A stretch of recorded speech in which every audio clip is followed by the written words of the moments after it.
Okay, here we are on Wednesday, the 28th of October, 2015, 1915. Yeah, right. 2015. We're having our remote viewing discussion for target 151028, Faded Beauty. And I also am putting myself on the spot, and I thought about this last week. I thought instead of looking at everybody's sessions when they come in, sometimes I don't have time to. This time I actually didn't look at anybody's on purpose because I thought I want to be thrown in like somebody who was in operations, called in at the last minute, don't know anything about anything. And I really don't. I chose this target in January. Lynn set it up. I haven't looked at the feedback. And after I did scroll down through it, I remember seeing this and thinking, good, this is the opportunity to give all of you the chance to look at an abandoned building because many of you want to use this in operations to help. And so what if there's a natural disaster and they were looking for people, or, maybe there is a reason to look at a structure for structural defects and you're called in as a viewer, and maybe it'll help somebody save a whole bunch of construction money if they can identify problems ahead of time. Who knows? But I thought, okay, here's an abandoned structure. It's not a hot air balloon festival. That's my favorite thing to use. It's all happy and it has a lot of colors. So this could be very boring. Life is not always exciting. Life is not always a hot air balloon festival. So Lynn, would you like to, you've researched this target, and I could scroll down through here and just read it. But it's always nicer if you explain it and talk about it a little bit, if you would, please. Okay, yeah, there's a lot of the stuff that I researched that I did not put into the target here, but you can find in the links down at the bottom.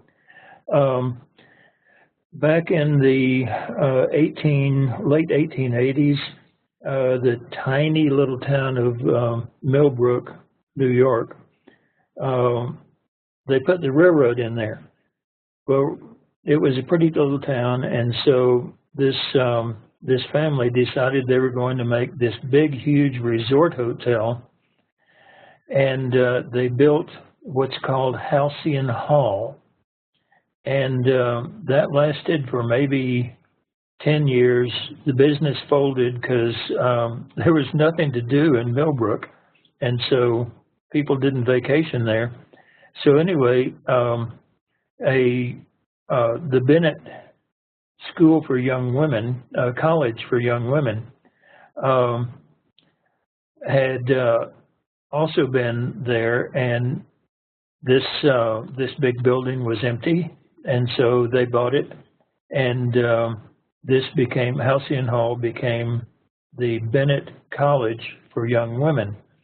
And it lasted until, I think 1978, when it was closed down. It was closed down basically because the times were changing. First of all, the times were changing, which is why they could have a college for young women. And the times kept changing, and all of a sudden they had co-educational colleges.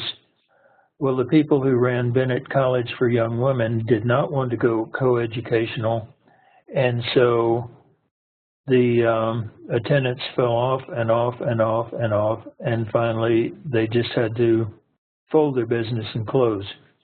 No one bought the building, and the building has been standing there ever since 1978, just rotting and molding and falling apart.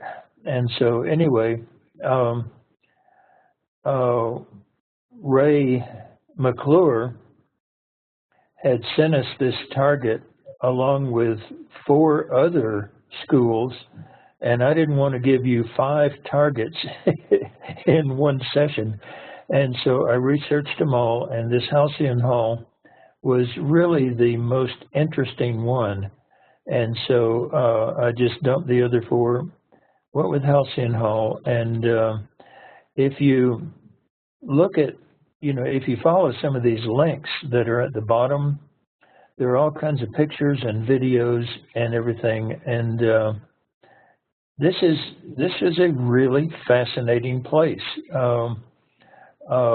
They taught young women to be professional basketball and fencing, and they taught them professional sports and all. This was a really forward-thinking college in its day.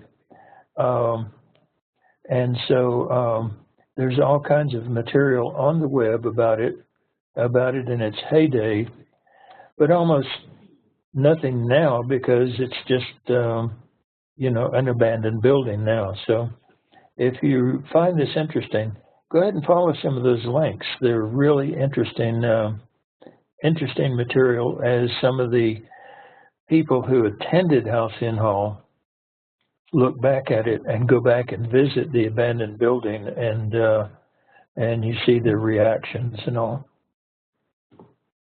Wow. I bet it was very genteel back in the day. I'm sorry. Did you say New York? Where is this located? Millbrook, New York. Okay. Is Millbrook, that in there someplace? I think it is. Oh, my eyeballs. Late in the day here. I know this was, it also fell into disuse. Good grief, that's part of what I cut out, I guess. This thing was getting to be like, no, there it is, in Millbrook, New York. It was one of the premier places to get an education in that. Yep. That's to the last line of that paragraph, yeah. Good, okay. Yeah. Question. Yeah, go ahead, Jay. Do you happen to know if Millbrook is near to Poughkeepsie? No, I don't know. I looked it up on the map, and I decided instead of just giving the state of New York as a dowsing map, I really focused in on the modern day community, and I'm doing that more and more because police departments and oil companies and all are now getting away from the idea of having a dowser work a world map and all, and they're getting down to detailed maps and saying, you know, where on this map is the missing child or the buried body or whatever. And oil companies are doing the same, research companies and all. And so I'm going now with more detailed maps rather than just going back out. I'm not sure where this is in relation to Poughkeepsie. That was a long answer for a short question. I'm sorry. No problem. Thank you. Okay, well, there's sessions all over the place here. So now that we have a background on the target, here's Linda's. I just started going, I thought I'll go one direction or the other. Linda says this month has been a month of change and challenge, so she's taken breaks and started and stopped 4 times. Target seems located in a humid, warm landscape with flat area ringed by rugged terrain, jagged ridges, much vegetation, maybe a jungle. Jungle-like. There's orangish, reddish, brownish fluid, sweet. It's maybe runoff from production and manufacturing. Getting sweetish and sulfurous, smelling like a paper mill or a juice processing plant. There's pipe-like structure, cross-bracing, metallic like a jungle gym, and cylindrical tank-like objects. Burnt oil smell and the color yellow. The EI focus seems to be on work, business, many mixed emotions. I feel concerned about pollution. The environment seems unclean. I don't have a good sense of whether I made sight contact or not. Well, usually when you feel like that, you had excellent sight contact. Just as a point here, and one of the things that I was reading while researching this, I read that there seemed to be some orangish, reddish puddles and stains and all where pipes have rusted and the water has settled, and so there are patches of ground where there's no grass, but it's just sort of a rust-colored, dried-up pond. Okay. Just got an overall feeling of yuckiness. I can see why. Yeah, there are a couple of those videos where the people are actually, you know, it's a video of people walking through the place, modern day, and it's pretty bad.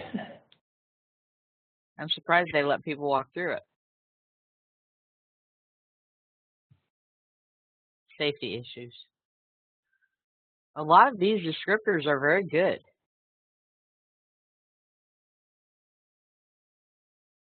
I don't know if this is big enough where all of you can read it.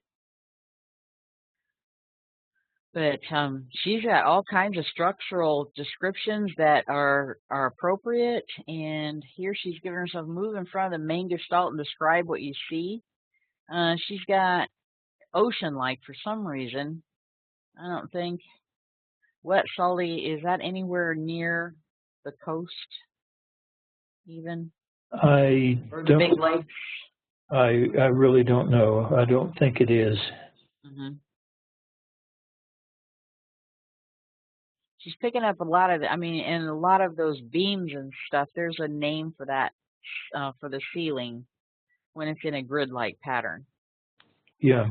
One of the things I was interested in seeing in these sessions here, it took me about a year or two, and that was working 8 hours a day, 5 days a week as a remote viewer, to get my sea legs in time. And like on these targets where there is a time span, I would just zoom back and forth to the beginning, the middle, the end, and modern day, and everything kept running together. And it took me a long time to specifically say, wait a minute, I'm going to stop at this date, describe it, now I'm going to move to another date and describe it. And so I'm interested in seeing if people here are sticking to one time or drifting back and forth in time. And for me, this is going to be a very interesting thing. I'm sorry, I didn't make a PDF that lets me flip this sketch page. It seems to me like I was almost picking up two very different environments. One, I got a salty taste, and then I started feeling the ocean and AOLing all over the place with the ocean. But then I let go of that after the first couple of pages, and then it just seemed like it was like there's some kind of fluid around there that's polluting, and it all looked brown and orange to me, like it could be going into the ground.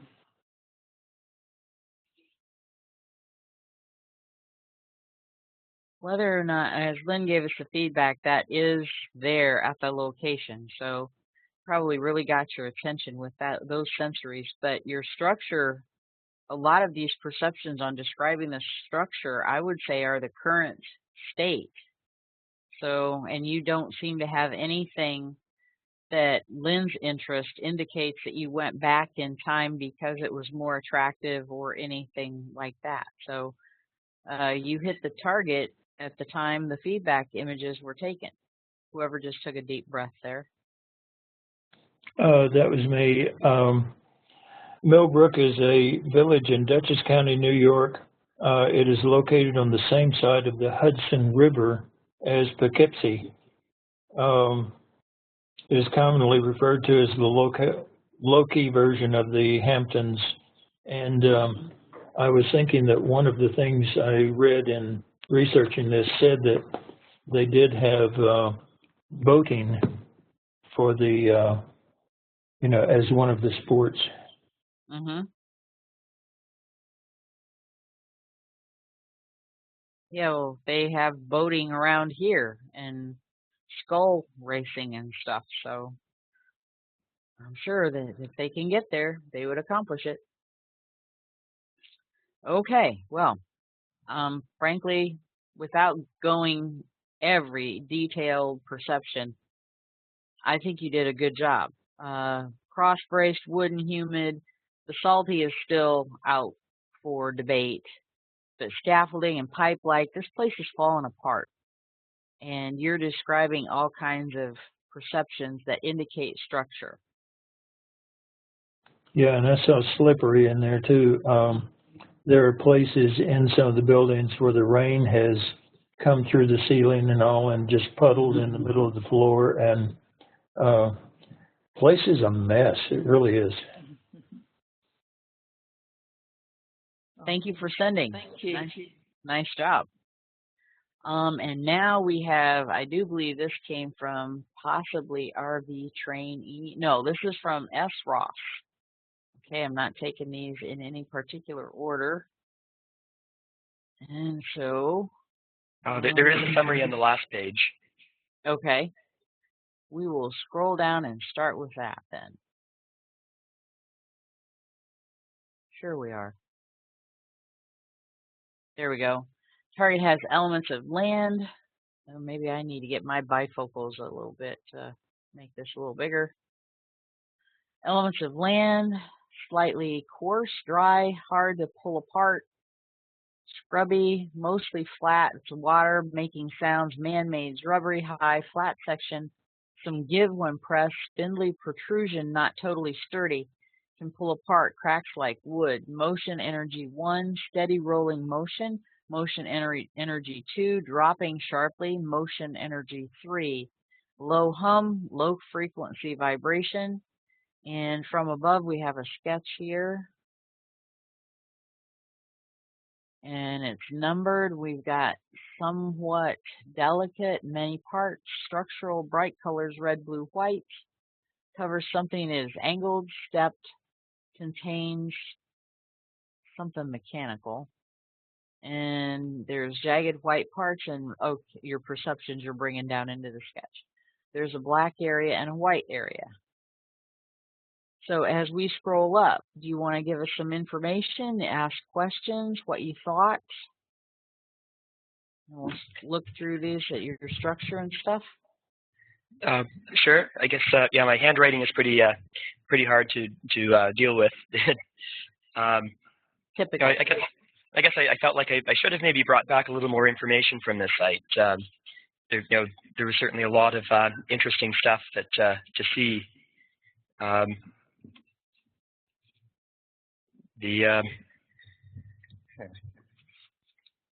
you ever have to bring back from any remote viewing site is everything. No matter how much you get or what you want to get, there will always be a question, and every remote viewer says, if I had gone one more page. Yeah, I think I needed to go maybe about another 20 pages on this one to be satisfied with it. Yeah. If you only had that much time. So I was going to say, how you worked it from, looks like 10/18 one day. How long did you actually work this thing? Not nearly long enough. So just I don't think it was even an hour.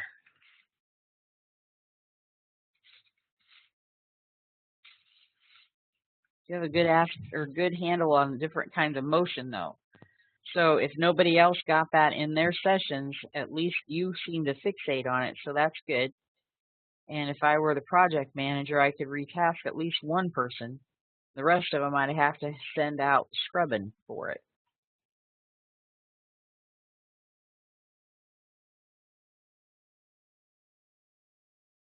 You moved your way right along through into P4 pretty fast.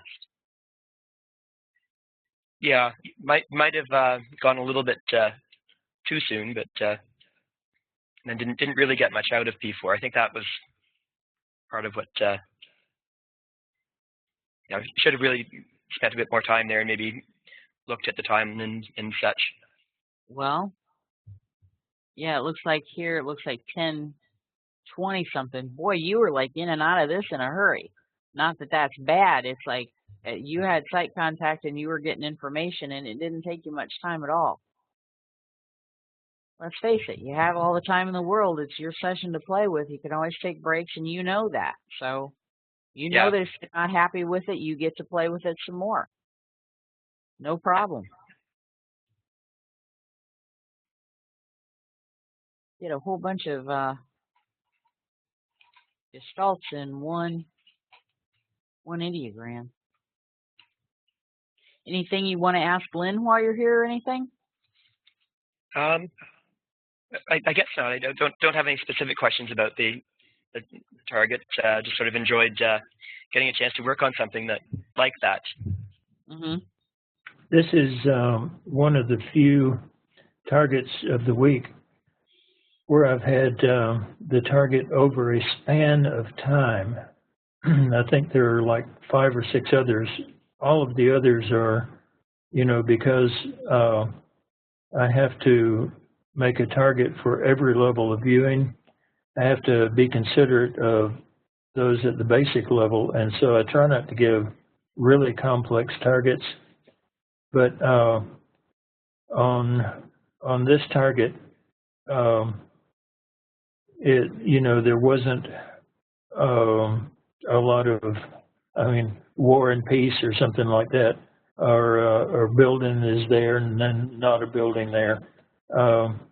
So the building stayed. It just has changed over time. So on this one, I felt it wouldn't hurt too much to have a span of time as your targeted tasking. And I've noticed that, like red on here and on somewhere you had bright colors. It surprised me that now that the place is all rotting and everything, it's actually brighter colored than it was when it was new. It was dark brown and all that. And now then it's actually brighter, and that surprised me. And that was in the previous session too.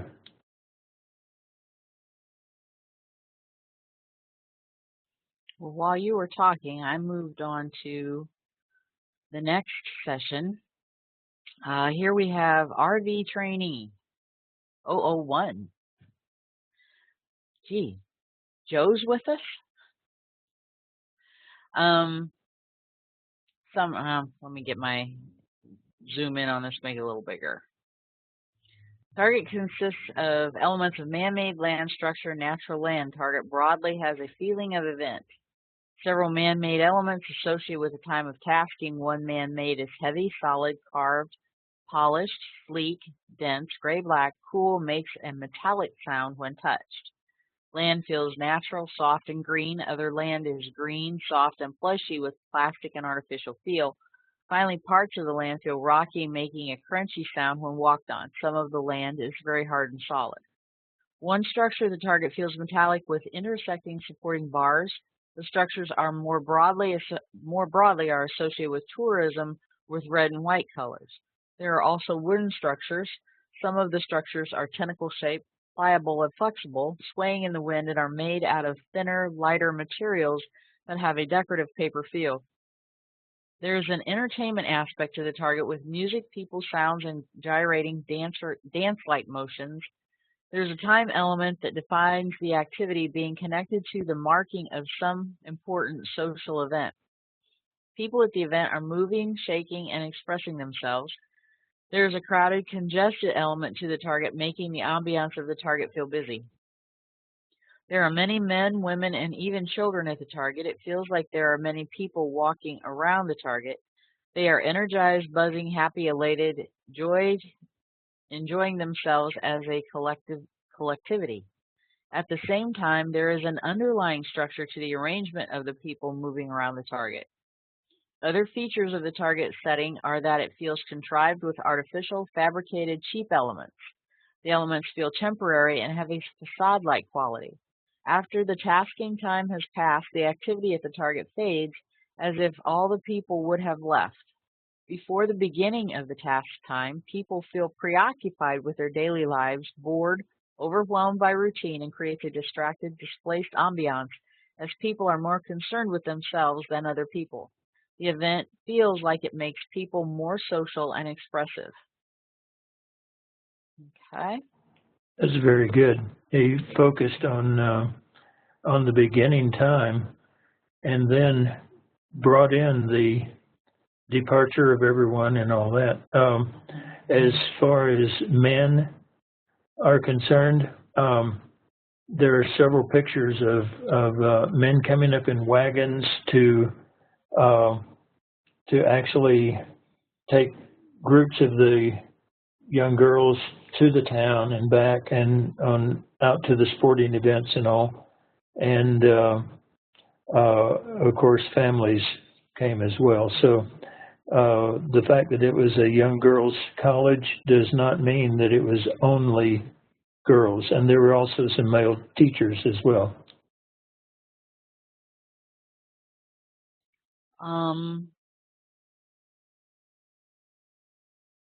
Looking to see if these pages are out of order. We went from P2 to P5.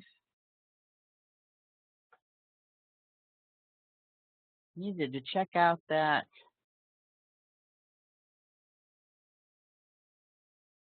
windmill. Okay, had a windmill, wanted to check that out. Red, white, structured tourism with a question mark. Not getting an AI here, thought that was weird. Thank you for the notes. Love notes. Not love notes. Love your notes. Decided to, for you new folks, this is great structure. Decided to take coordinates again and has an ideogram that kind of went upward. Might want to, for us poor analyst folk though, if you could drop down here on the right like you got your ideogram, and you were leaving tons of great space in between, but now we're even up again. And so for us folk following you, if you could always just remember to move down. And here you are again. Perfect. Go ahead, RV trainee. I don't know, like I was still like trying to find something to hold on to, so I was having these. I was not sure whether they were trees or what they were, but so I drew something like I thought they may be swaying in the wind. Like I had this kind of AOL of or straight out of some sort of Chinese New Year's celebration event going on, so it had an effect on that. So I guess I had a little AOL drive there. Mm-hmm. And these tentacle and they were like, I don't know, in the air, swaying. Mm-hmm. Something swaying. Very good that you're not trying to figure out what something swaying is. It's tentacle-like. Excellent. I was noticing a lot of the nouns and everything are over on the right side. That's a plus. It really is.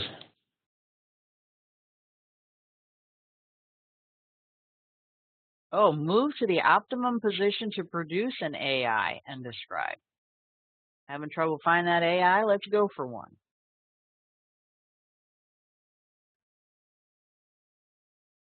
So then I had a good time there with all the marimba and calypso and Caribbean kind of associations. So that's interesting. Doesn't sound like the target, but maybe they had some parties there. Well, I'm sure they did at some point. Yeah, they did. They had regular dances, and the dances did not include men. The dances were definitely, women dancing with women, and probably waltzes. I couldn't find out what the music was at the time, but it was the early 1900s, so I'm guessing it was either Flappers? flapper music, which I would imagine that they would kind of discourage that. And the only picture I saw was looking like they were waltzing. Yeah, flappers were actually in the 20s, I think. So there I had this thing about this whole notion that it was an artificial setting somehow. Like I kind of was seeing this built like a ghost town with the facade, or like a movie set. What I was looking at, like on the left and right side, I was looking from the air. So I was like kind of struggling with that a little bit there. One of the links is a drone flying over the place, and you may want to take a look at it. That's I think that's going to confirm what you saw. Then I tried to draw a timeline, kind of like start to move on that a little bit.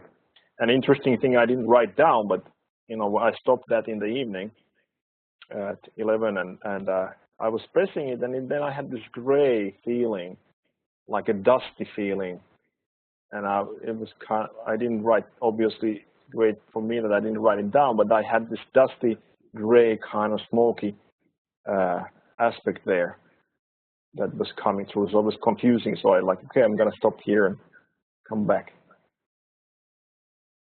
So there was some sort of fireworks thing going on, maybe demolition, I don't know.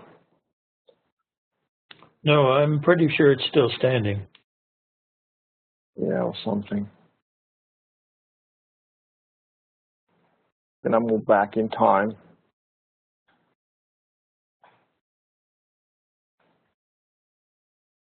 Oh, nice practice in your P5 skills here. They probably all go to the categories, but. By the way, if you're on Facebook, the remote viewing site, there was a video done by one of the people who worked the white boards explaining phase 5, and that is not CRV phase 5 at all, even though he uses exactly the same structure. It is not CRV phase 5 at all. Just thought I'd throw in that little caution there. Yeah. So I had also this boat thing and the bridge and this boats on the water. If that's at the Hudson River, then that's very possible. I really didn't see that in any of the research I did. Yeah. Well, it was just something coming. When I was kind of like just trying to open up this other thing, I didn't know what it was, but this I kind of like, okay, this looks like more like a sailboats on the water somewhere. Right on this page here, you have P6 ERV. Is that an ERV session? Well, I mean, like I just kind of closed my eyes and tried to relax. So I just notated it as ERV, but I guess I should call it something else. This is one of the features of phase 6, is that phase 6 reporting can be used for any other type of remote viewing that you do. So ERV, stopping and doing an ERV session like that, that's perfectly good, and it's a good P6 tool. I always say that, it even works if you read goat intros or something. You can still report in stage 6 anything you get. So that last thing, I don't know what it was, but it felt a circular kind of a rim of sorts, and some sort of middle central structure. Like, I don't know what. I was just trying to kind of draw something that was in my mind's eye, but I was not really having clear visual moment there. No problem. I'm not sure what that would be. I didn't see that in any of the research, but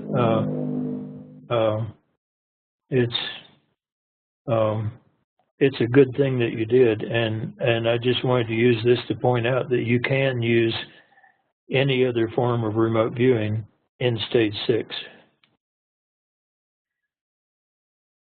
And even though that, as Lynn said, he's covering time with this target, you know,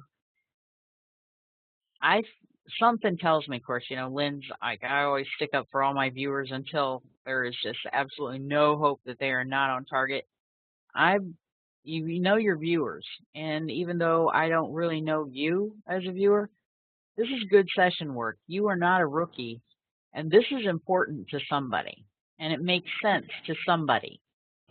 Yeah, one of the things that I have found in what 35 years of remote viewing now is trust your viewers. And you know, I've seen so many times when people say, "Oh, that's nothing. That's not at the site, and that's a total miss," and all that. And later they were proven wrong. Yeah, this is important to somebody. Well, definitely not important to me. Yeah, it's always nice to match the feedback, but like we were talking about earlier, there are some times when you'd have to tell what's not in the picture, because sometimes that's very important too. I have a question. It's labeled bridge, and yes, that is a noun, so yes, you are labeling, but, you know, so you've expanded on it. So anyway, I'll shush. Go ahead. I was just wondering about the time of tasking. So there was not a, Lynn, did you have in mind a time period that you wanted the viewer to focus on, or like I was wondering how that works in these kind of targets? Like, does it pick like the ideal that I like, or my subconscious likes, or when does it go? The time that was tasked in the on the target of the week tasking was between 1907 and the present. Okay. Let me see if I can grab that. I took that page down. So there's a, okay. So I'm trying to get a handle on it. We'd be looking advanced. Describe the target in both 1907 and today. So you've got all kinds of activity stuff, but in its heyday in 1907. And that's great. I should have said and or today. I usually stick that in, especially on the basic tasking, and that's a mistake. I'll probably go back and change that to describe the target in 1907 and or today. I'm glad you asked that question, because the tasking, the basic tasking as it is right now, is probably improper.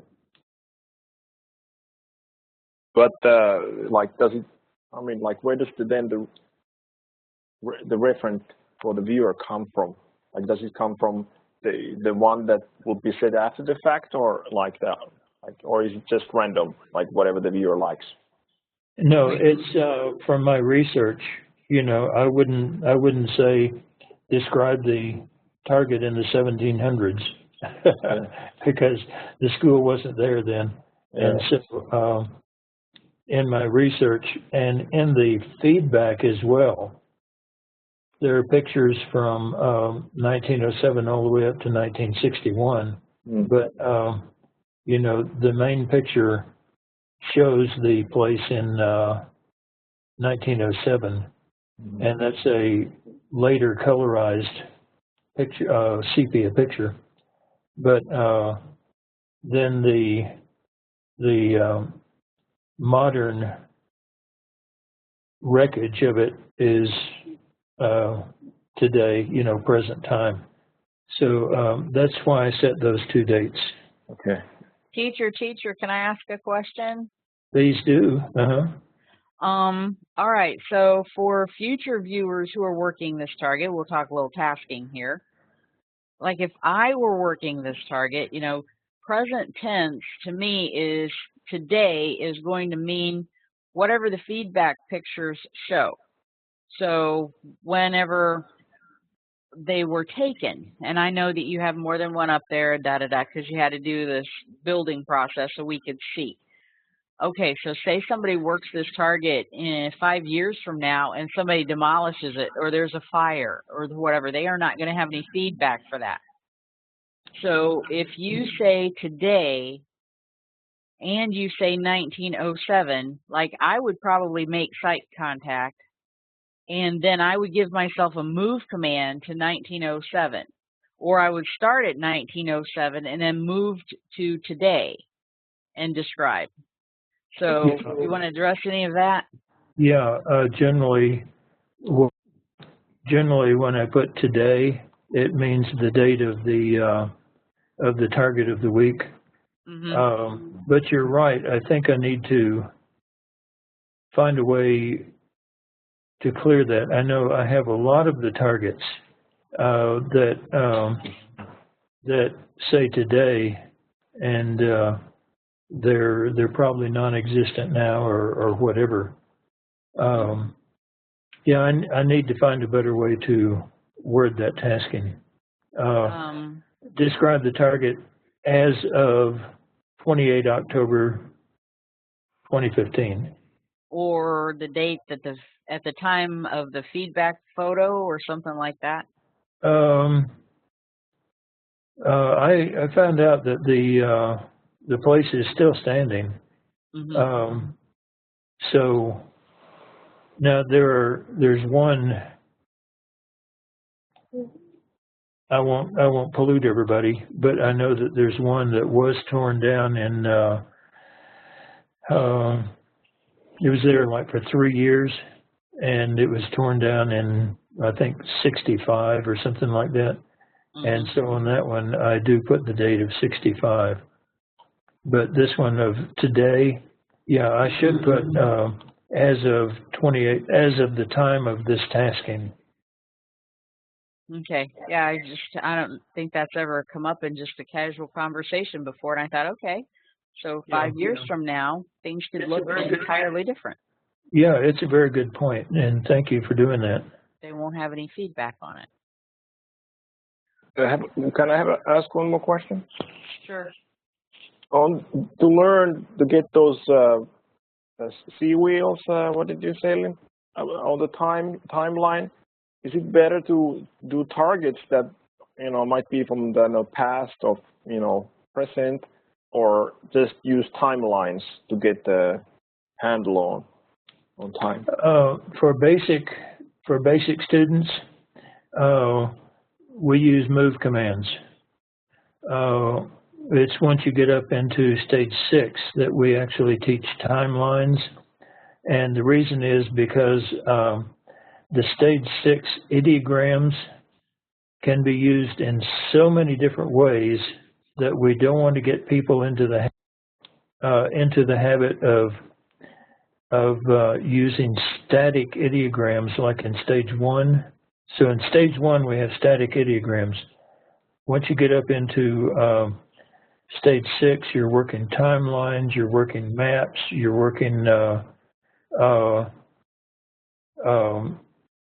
moods that change, you're working statistical things, and 2 and 3, even up to 5-dimensional targets, and so on. And so that's why we wait on the timeline until a student is in stage 6. And we teach the static stage 1 ideogram in stage 1, to basic students. Did that answer your question, by the way? Yeah, I was just wondering what's the better way to get a handle. Like, should I be doing a lot of time, like using timelines at every target? Is that something for learning purposes? Yeah, you're doing stage 6 work, and so yeah, go ahead and use the timelines and the mapping and the stage 6 dowsing if you've had training in that. But you know, we generally don't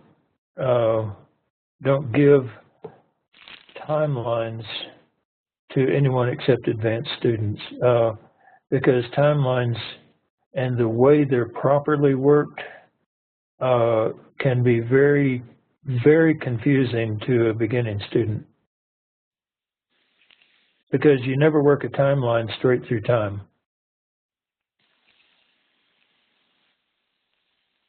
Thank you. I still not sure I answered your question, but I hope it did. Yes, it is. Thank you. All right, I'm just scrolling through this next session, trying to get a handle on how many pages and stuff we're looking at here. Let me ask, did you know that timelines are best not worked straight through time?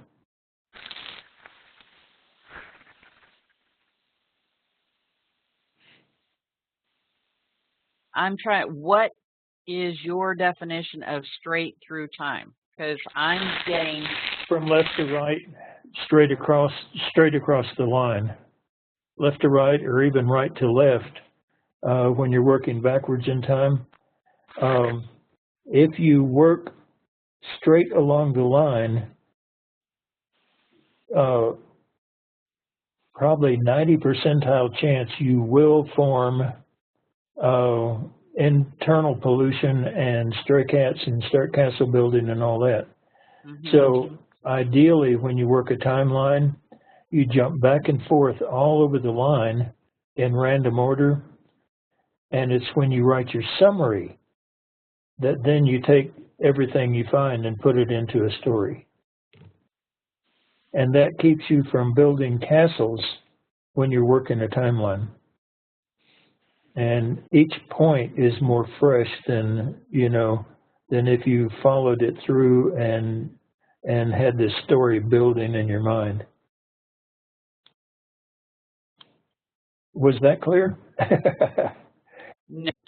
No, but okay, when you work a timeline, jump back and forth on the timeline. Right. Don't follow it straight through, because if you do, you're going to build a castle. What am I trying to accomplish when I'm doing just what's this particular, give me a timeline. Why are we doing one? Okay, let's say it's the building of a rocket, and from the parts or from the design all the way through to the firing off of the rocket. Okay. If you follow it straight through, you're going to build a castle. But if you jump back and forth on the line, you're going to get the development of that rocket and the firing of the rocket out of sequence. And that's going to keep you from building castles. And so as you work the timeline, you jump back and forth all over the timeline to random spots. Then when you write your summary, that's when you go through and you follow the timeline through with everything you found, and that's where the real story is actually found, is in the summary. Was that still confusing? Yeah, no, sorry, I'm also trying to keep this thing going and looking at sessions. Okay, sorry about that. And I decided to go with Bob so that people could see his structure rather than go with the newer ones right off. Yeah, I'm following you,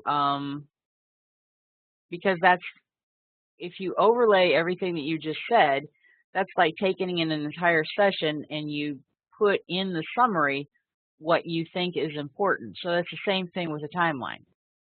Yeah, but with a timeline, when you write your summary, you can start at the left side and go across, point 5, point 7, point 3, point 2, and everything will line up, and that's where your actual story will actually build. Yeah.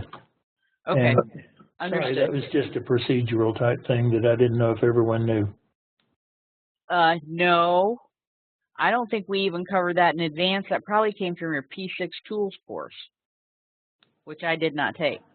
Usually I talk about that in advance, but I just happened to mention it. I don't think it's even in the manual. I'm not sure.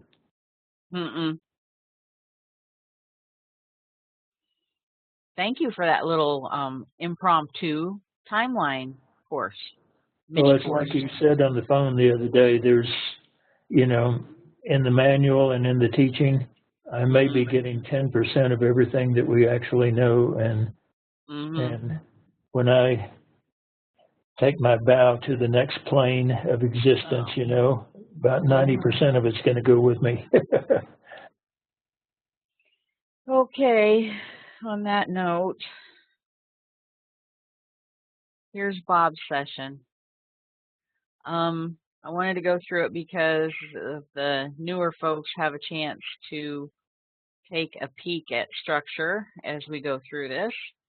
And Bob's going to be going on to study with Lori, he and Jen both, in December. So first Bob, Jen, when we get to hers, she's a writer and she has a book coming out that she's editing like crazy for the publisher folks. And so she's still trying to get a handle on separating how to write a CRV summary versus how she writes her book summaries. And it's two different animals. And so she's trying to keep her head out of spin cycle. So anyway, back to Bob. We have 17 pages here, and let's see, always just take a look at his structure, folks. Always moving down, always leaving space. He's queuing on phase 2, and he's got what he's queuing on with his gestalts and winking about the site in parentheses. And he has his AI fairly early on. I'm at the site and he feels inspired. Okay, now this is actually in a PDF that will let me flip. Only in one direction though, so I don't have to choose anymore.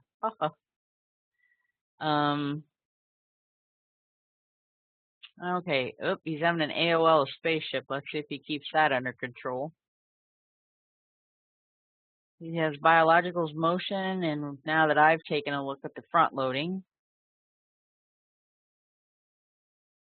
there's a man-made with transportation purpose, zooming and humming sounds.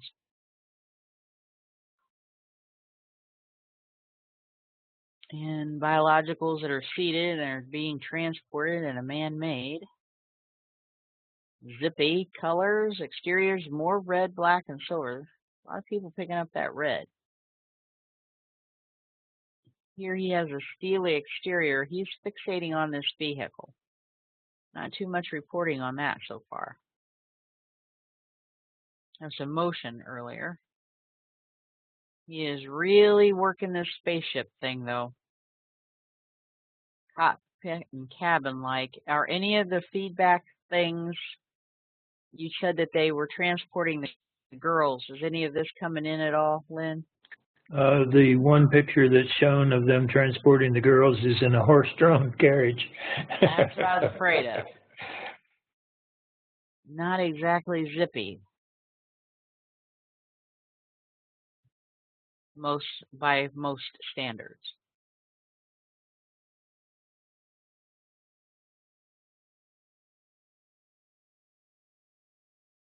Okay, so it might boil down to, and as it should. Oh, now we're getting some stray cats of Japan, Thailand, and Bangkok.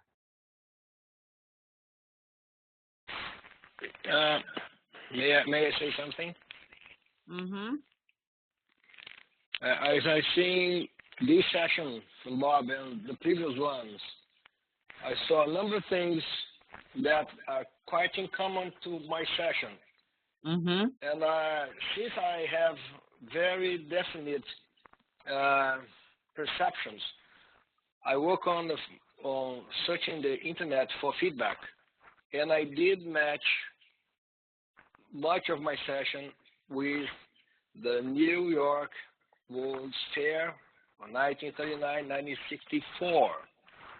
much of the thing that Bob is showing here is in this session relates to the 1964 New York World's Fair. World's Fair. Yes, the New York World's Fair happened. It's in a place that's about 85 miles from Millbrook. Poughkeepsie? No, in New York City. It's Okay. in Flushing there. So what happened to me? I didn't Castle Build. I didn't Peacock. What do you think, Lynn? Are we talking temporal attractors possibly? Absolutely, but the not the temporal attractor at the target. This is a thing that many people fall prey to. If you don't know what the target is, but you're looking for a target that will match your findings, here's where the temporal attractor comes in. When you find a target that matches your perceptions, it reflects back through time and causes you to have those perceptions for that target. And it's one of these paradoxical time situations where you're actually influencing your past session. And so we have shown this time and again. For instance, we had a target one time of a machine shop. And at that time, we were taking the viewer to the target site in order to get the feedback. And so they would take their session, we'd actually drive to the target site, and we drove to the machine shop, and this was a dirty trick we played on it, one of those dirty tricks we played on each other to, teach about pollution proofing. On the way, we stopped at a donut shop. Guess what the viewer got all the way through their session? Not the target, but the smell of donuts, and sprinkled in there, there were things like he drew some pliers and he drew a screwdriver, and it all smelled like donuts and sweet smelling and people sitting around and all these tools all over the place. And so the donut shop reflected back to his session because that became part of his feedback. And if you do a session and then you look for what, instead of waiting for feedback, if you look for something that matches your session, whatever you find will actually pollute your session that you've already done. It's one of those ugly quirks of working in time, but we have done all kinds of experiments on it, and we have shown that you can actually affect a person's session that has already been done by polluting the feedback. So I think looking for the target that would match what you found caused what you found. And how did you do that, Jay? You couldn't research the site, so how's come you're roaming around New York? Sorry, say again, please. Okay, if you didn't know the feedback until right now. Yes, I didn't yet. How did you know to go to New York? Like, have you been doing that since we've been sitting here? No, I did it after I wrote the report. Between writing the report and now. So how in the world did you end up at the World's Fair, do you think, which is like just a hop, skip, and a jump away from this thing?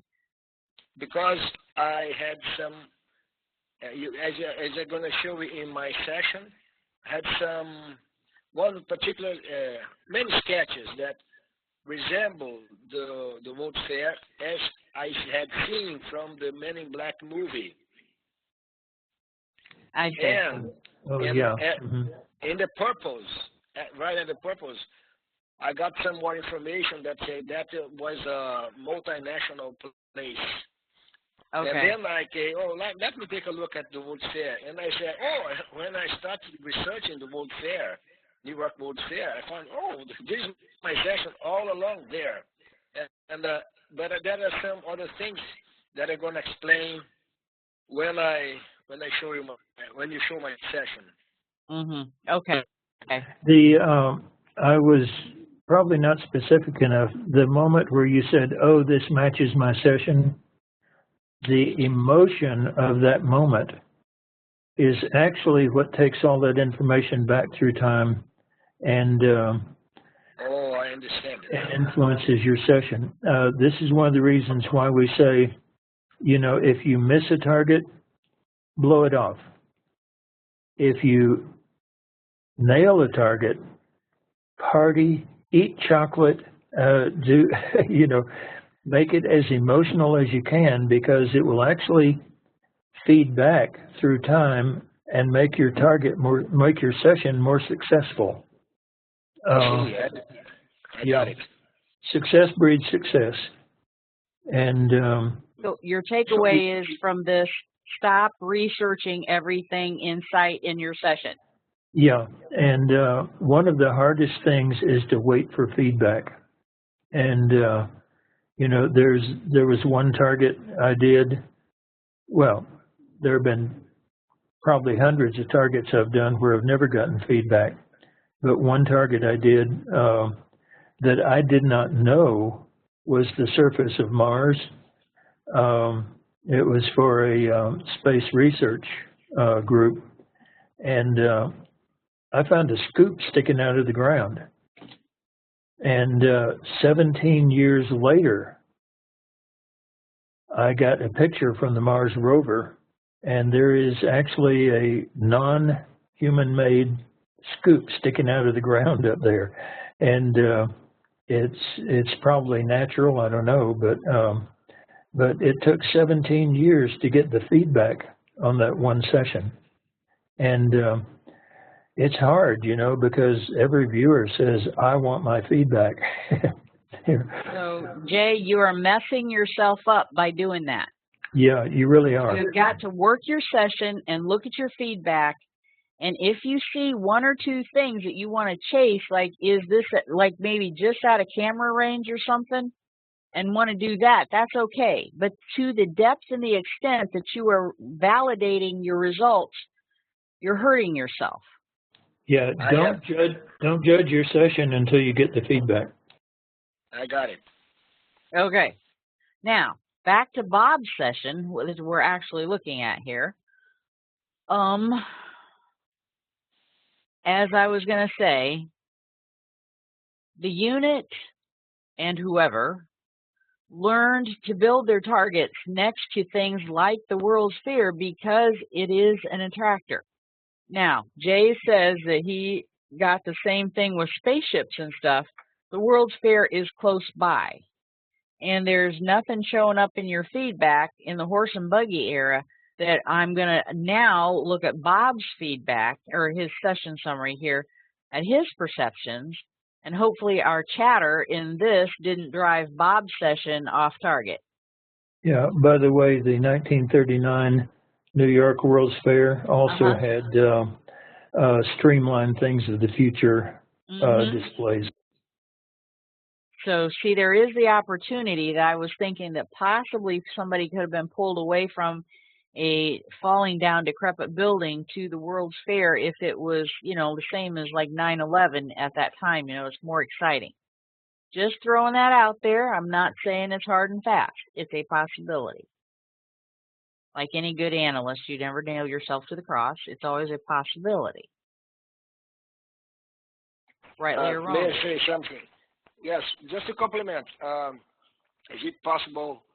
Consider that none of the other viewers took the time to look at to research the New York World Fair. So is it possible that their results were somehow affected by what I did and because of this conversation we're having right now. So I affected all of them, all the guys here. This conversation can have that effect.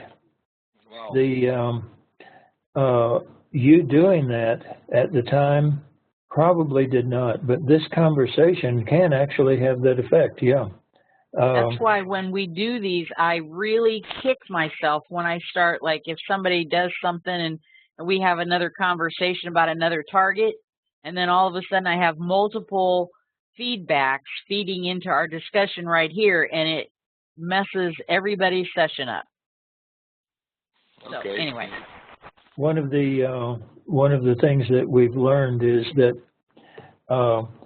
if after you get your feedback, you go through your session line by line and actually keep touching the paper and touching the perceptions, it will actually cause you to have had a better session in the past, in the very beginning. It's a way to make yourself a better viewer.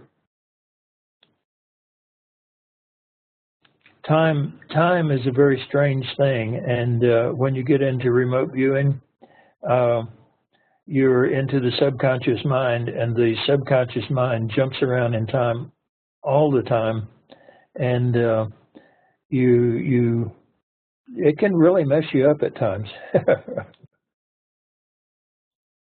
Boy, looking at this session though, I feel like I'm the movie Tomorrowland is out right now, and it's like going to the World's Fair. And actually, it's very popular right now, too.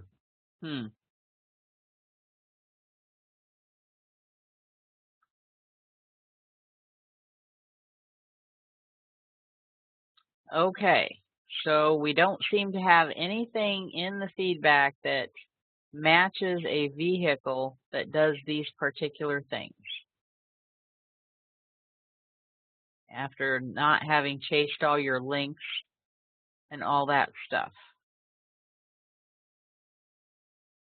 You have to remember, just because we're fixating on this vehicle thing, trying to figure that out, there are tons of other things here, gestalts here, that he has explored, which if you look at those, you know, he could be spot on. Oh, yeah. Mm-hmm. Yeah. Just kind of reminding the group of that. Yeah, the time pollution rarely ever causes you to go completely off target. Generally, what will happen is you will mix the pollution in with your regular target. This, by the way, is why we always try to give separate, different coordinates for every target. The way Teresa and I do it, we set the coordinates by date. That way, you won't get the same coordinates for another 100 years. And if you're still alive then, we'll figure out something else. But I know a lot of times people will use the just 4-digit random numbers, and people have this natural tendency to use the same numbers over and over. And if you give the same coordinates for 2 different targets, this time thing comes in. Because if I give you a set of coordinates today, and then a year from now, I give you another target with the same coordinates, your mind will identically remember both targets and will mix them in, so it will pollute the session a year from now. The trick is that although we won't know it today, the session you get a year from now will pollute this session today. And so this is why we are very careful to use the dates for the coordinates that we give you instead of just the random numbers, because people by habit will repeat random numbers.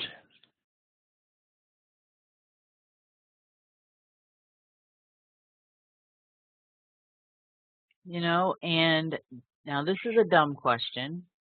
Maybe, hopefully not too dumb. Back to my question with you, describe it today. I wonder if there's anything in 2015 that looks like these vehicles around here, around the town or something. Not from what I saw. The whole, well, around the town maybe, yeah, but the videos and everything I saw is old alumni coming back, and I mean the thing has grown over in weeds and all that, and that's all I got to see in any of the feedback, videos and pictures and all that. I thought if the alumni are coming back and they're taking, you know, New York, I'm not used to mass transit here in Ohio. But I thought in New York they might have something. They don't have the high speed. That not high speed like that. No, Okay. Well, Bob, this is your session. Do you have anything you'd like to chat about?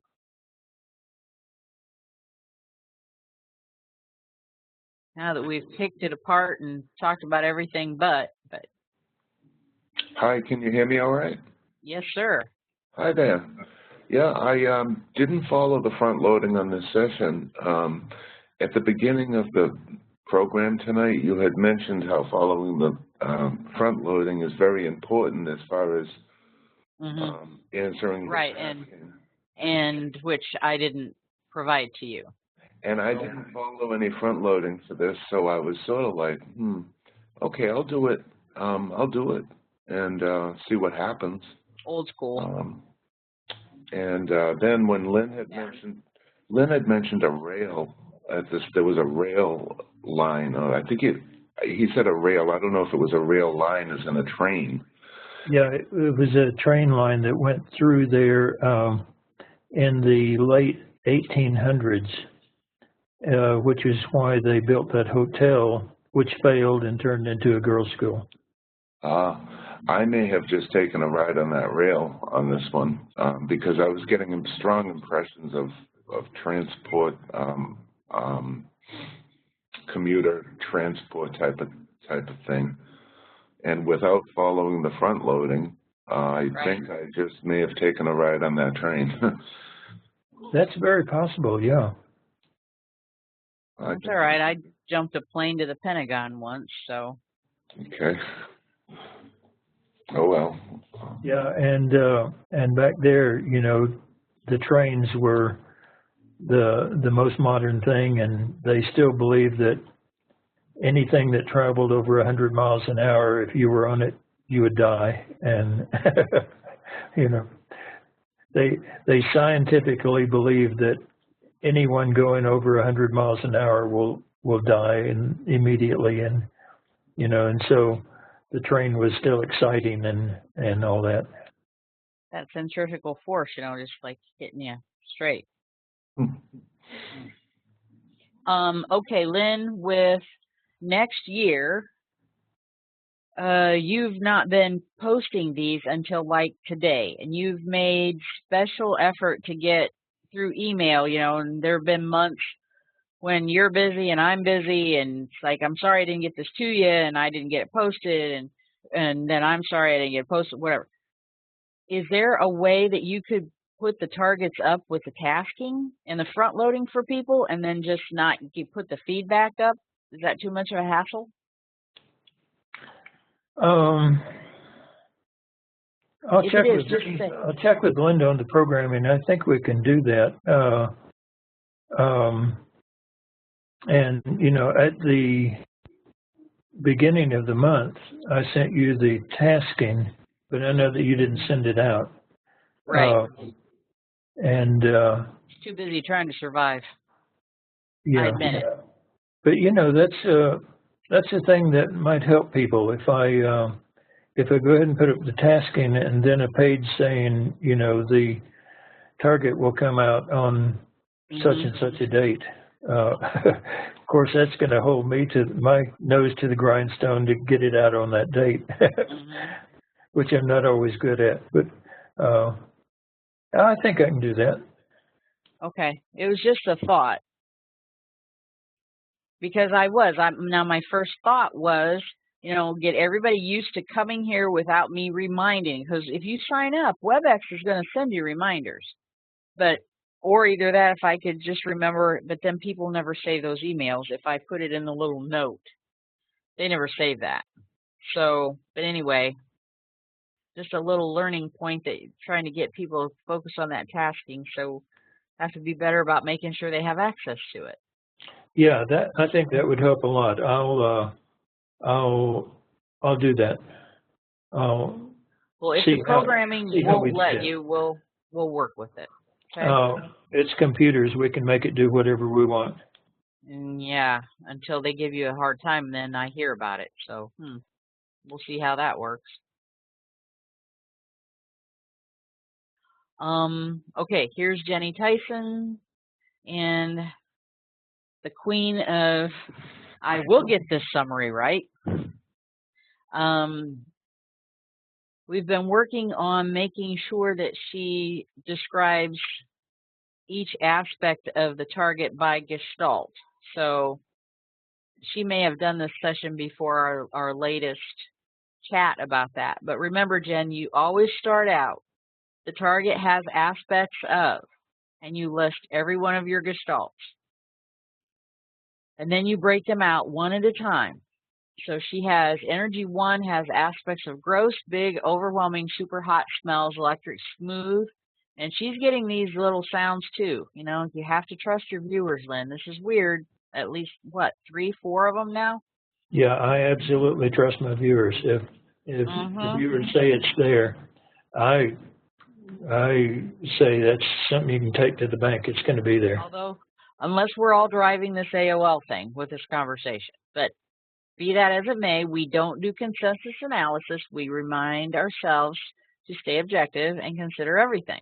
So, take note. We have more than one viewer getting this stuff. So, energy 1 has aspects of gross, big, overwhelming, super hot, smells, electric, smooth, a sound, a z sound. You have to do this phonics. Prickly sensation. Natural 1 has aspects of sudden movement, brown, dark, contrast, sharp, dark, light, disorienting, static, light, and vertically oriented. Interim summary. Go ahead. Just a minute. P5. Yeah. The video that's out on the remote viewing Facebook sites show P5 as a remote viewing tool, and it is not. You do not remote view in P5, so you wouldn't even have a summary for P5. Okay, so I don't put P5 in the summary. I was not sure how to handle that. We thought it was an interim summary, but and another thing is, too, Lynn, on that second tool where you're breaking out a noun, those are subconscious perceptions. And so we were trying to figure out how she should write that up in her summary. So she's winging this. Okay, generally what you do is you go back and report that in stage 4, and then it's valuable for the summary. Okay. Hang on, I'm trying to figure out what that looks like. It has to be viewed in P4 before it goes to the summary, right? You can do it that way, or the stage 5, number 2, and number 3 tools. Yes, you're supposed to move all of that into stage 4. I maybe shouldn't be too honest here, but I'm going to be honest. I go back up and scratch out P5 and put P4 and call it an interim summary when I do those 2 tools. Now the phase 5 number 1 tool, no, you never take that into your summary or back into your session. Okay. I was just part of the object of this session was to play with the P5 tool since I just started working with that. Oh, good. Okay, good. And so, and as we were discussing, those are subconscious perceptions that you peel out of there.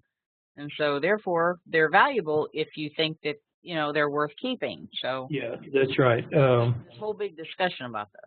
Yeah, protocol has it to where you move that into your session out of stage 5. Like I say, I cheat sometimes on those, and I just go back and scratch through P5 and put P4 and and call it an interim summary like this. But this right here, protocol-wise, you would just call it an interim summary rather than a P5. Yeah. That's a point of protocol, not a point of procedure. Like the procedure on the timeline is not protocol, but it's good procedure. This, I'm talking about protocol, yeah. Because an analyst, if they saw P5 and in a summary, they would just scratch through it, they'd ignore it.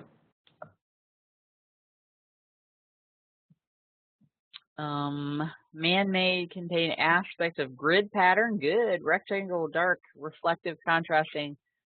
We've got lights and deep shadows, metallic-like and reflective surface. And the natural, 2, contained aspects of rounded, level, soft, compacted, green, brown, darker, gentle, rolling, incorporated with man-made.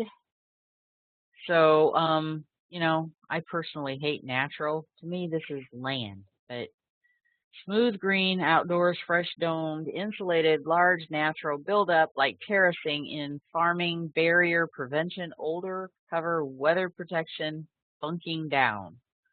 Natural, 3, contained aspects of target. Well, I hope it did.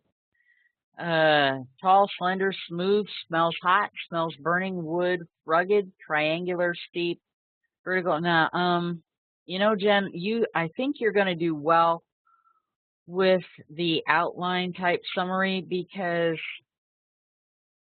the natural 3, you're going to learn, it's going to say which has aspects of tall, slender, which then has, you know, wood, which is rugged, which is triangular, which is, you know, stuff like that. I think she's leaning toward, her gut instinct is that she's going to like that type of reporting format.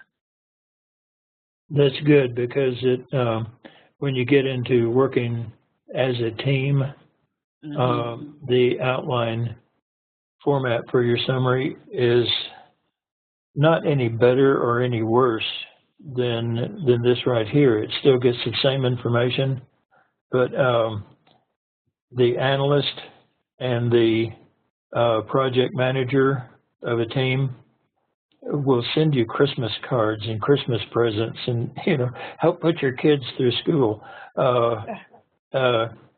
You write just run on paragraphs without doing even what's done here.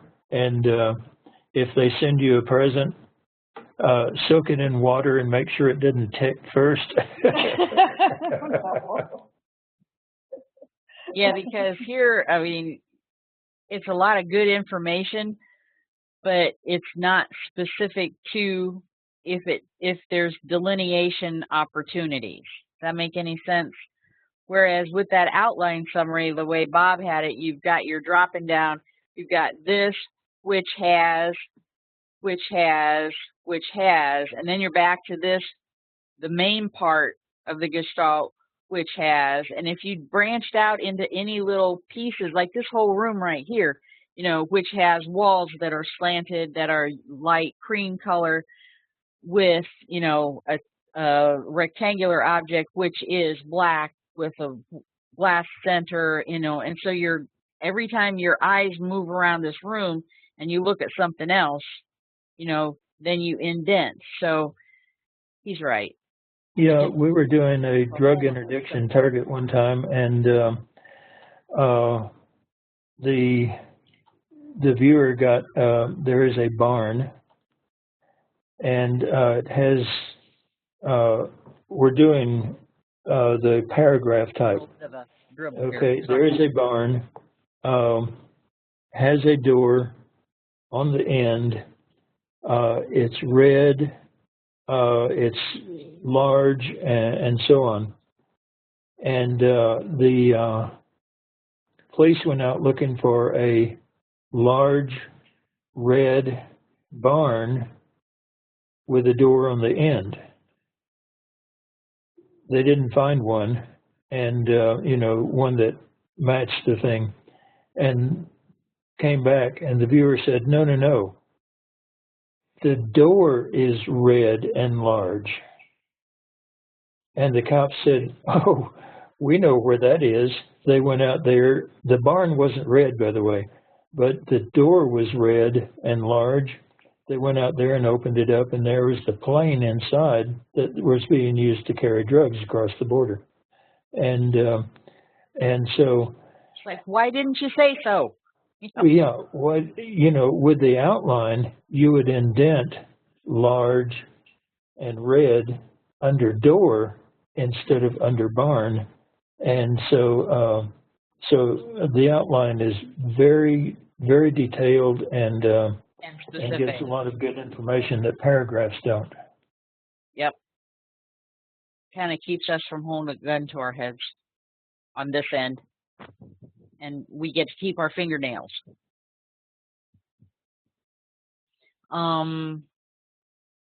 Interim summary volcano. Must have had to pick through that. Black rocky power, red black rocky spewing, sputtering, danger, more sulfur smell.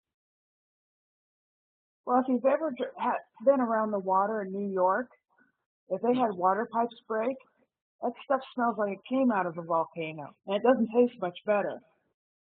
You into tasting stuff out of volcanoes, are you, there in Nova Scotia? Well, it tastes like well, we get coal around here, so yeah.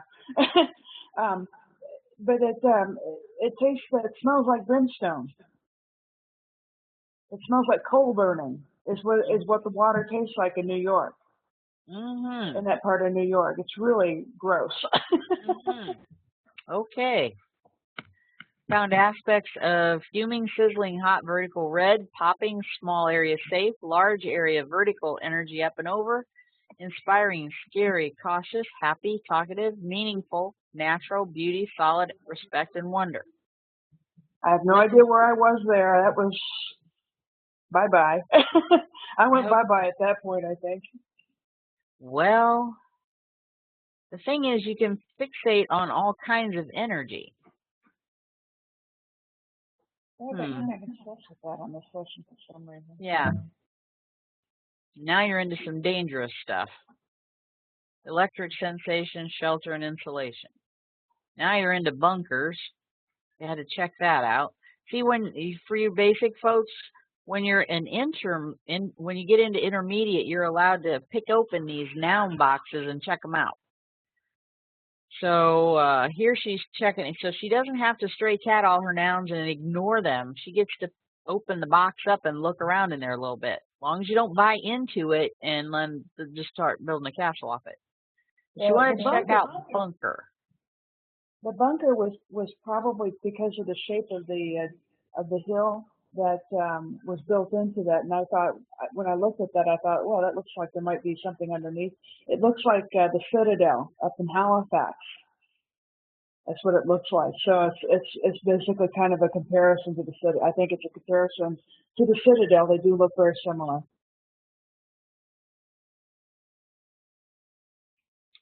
Okay. I noticed too that a couple of these sessions had tall, round, looks like tanks and all, and the school had its own water supply because there was no water piped in, so they had a water tower right near the school. So I didn't mention it earlier when I saw that sketch, when I saw the sketches, but those sketches of the tall round thing are true. They had a tall water tower, and it was stone. It was surrounded in stone and made into look like in a building. Good job. You are practicing those P5 tools.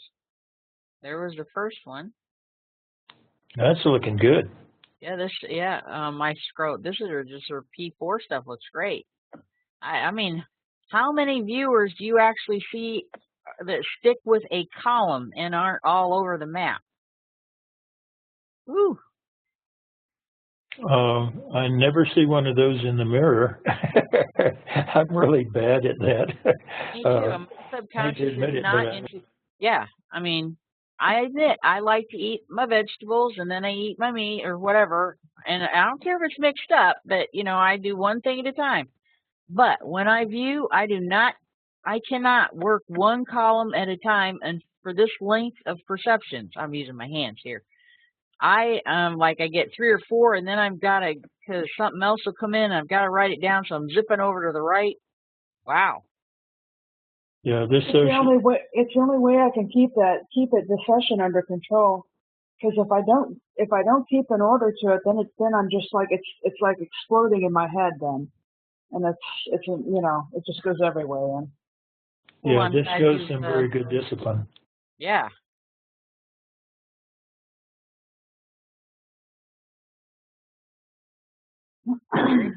You're going to really enjoy P6 Advanced.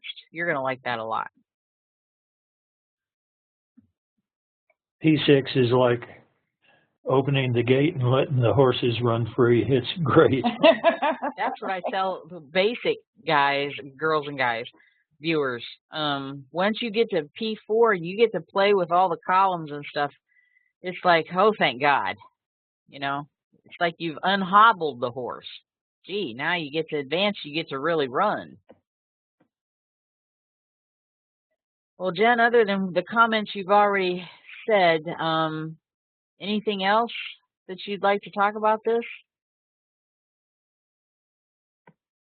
No, I think there's some things that are on target. There's a lot of stuff that I missed. I didn't get any of the what's it called, front loading. Well, nobody did. Okay.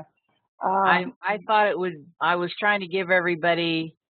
I was trying to push towards independence, and I thought, in hindsight, you should be able to. You should have the tasking, the front loading. This is viewing under high stress conditions right now because of that. Trying to get this is my first book, and I'm under now. They want me under a tight deadline. They want it published by Christmas, so and they have a lot of revisions they want me to make. So I'm like, and I've never done this before. It's a 200-page document that I have to go through with a fine-tooth comb. So I'm a little, trying to deal with that kind of stress, and then doing the view, and then putting that aside, and doing the viewing was was very challenging for me. It was a good. It is, and when I submitted my book to Simon & Schuster, they cut out 150 pages, and it was all military background, military history of the remote viewing unit and all that. And when I complained, they said, "Oh, this is just entertainment for new agers anyway. This is that kind of book." I could have. Oh. No, I haven't had any problems like that so far. Although my husband tells me stories more, about editors who do things like that. So oh yeah. I've sort of I'm trying to distance myself from the book. Once it's off, then it's no longer mine. I try to kind of keep an emotional distance from that because I know it's coming.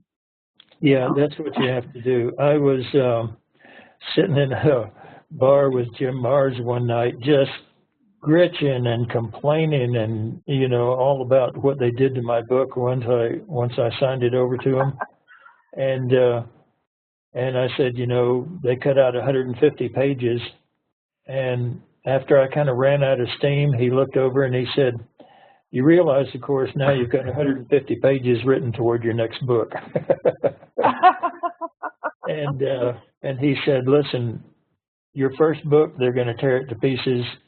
When you're on your 10th book, they publish what you write." Yeah. No, my husband's published probably over 100 books, and they still tear his apart. Yeah. But anyway, they took out a lot of my photographs that I had done a lot of photographs of stuff that I was working with at the time, and it's on mediumship and something called instrumental transcommunication, which is using electronics in mediumship and stuff like that. But I had a lot of photographs of what I had done and everything, and they cut out like all but about 4 of them. So I did get chopped up a bit on that end. Well, it's just entertainment for New Agers anyway, you know. Oh, man. Well, I don't. and you also fell and you've had injuries and stuff recently, so it's not like you haven't. Oh, yeah. The deal being you were able to still find time to do some session, and the whole point right now is you're learning to remote view and learning to use the tools in your tool belt. So, you know, that's what you're doing. You're practicing. So it's not any big deal, you know. If you don't nail the target, you learn something every time anyway. That's right. The whole point is just to practice. The purpose of a practice target is not to learn something about the target. It's to learn something about yourself. Good point. Thank you. And to learn how to use the tools and stay in structure, et cetera, after point number 1. So, all right. Let's see who's still here. I think Terry, did you send in a session? Because if you did, I'm going to go looking for it. And we have Jay's session to go over. Catherine Ross was here, but she told me she wouldn't get to stay very long. I think she's flying someplace in the morning. Or Catherine Ferner, my bad. But anyway, Terry, if you did do, I didn't bring the chat thing up. Yep, there she is. No, Teresa. All right. And I think that's going to be everybody. So Jay's is the last one, and considering I had a State of the Union thing at the beginning, not too bad. It's 10:04. So Jay and I have had discussion here just in the last week. He's pretty much let himself out of the gate and has been viewing targets and every little sketch and, you know, feeding back and trying to make sense of everything because he feels as if there's something that his subconscious has viewed, and therefore he needs to respect it and validate it and pay attention to it, and not, it's like a travesty if he turns his back on it. So I've let him go for a while, and I emailed him just in the last 24 hours with this. He's had a huge light bulb, and it's like he can't view every drop of water and look for feedback in relationship to the importance of every drop of water at a target, and to start to focus on the tasking. And this has been, and I think he's going to find it very empowering at this point, because he's learned to remote view. He knows he's making good sight contact. He's getting good descriptors, but he's like in overkill mode. But he wanted to be very thorough. In the beginning stages, you're learning structure, you're learning how to get sight contact, and you're learning how to remote view. So that's okay. It's like I can't change him. So he needs to have this little growth spurt, and I think that he's going to be very empowered by what he had these light bulbs come on in the last 24 hours, plus tonight's discussion about feeding stuff back into his session that now kind of skews things. So, and we've had discussions about how to write summaries, and he thinks that if he interjects his thoughts into his summaries about what he's thinking at that time, it's going to help me help him. So we're working on that as well, making notes, verses. So he has, and he puts inordinate amounts of time into his targets.